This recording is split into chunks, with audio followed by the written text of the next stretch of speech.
This is how fuel is transported in a world unfamiliar to many. The utility of a vehicle is not determined by its technical condition, but by the user's determination.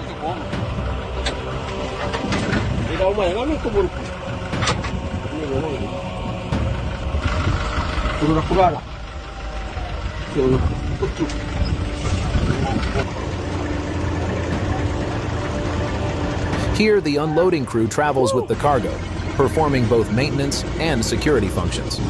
Believe it or not, but that's exactly how the coolant gets filled up.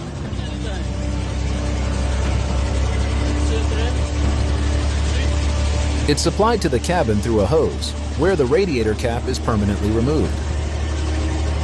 The driver decides when and how much coolant to deliver to the engine. Now tell us how badly your car failed the vehicle inspection.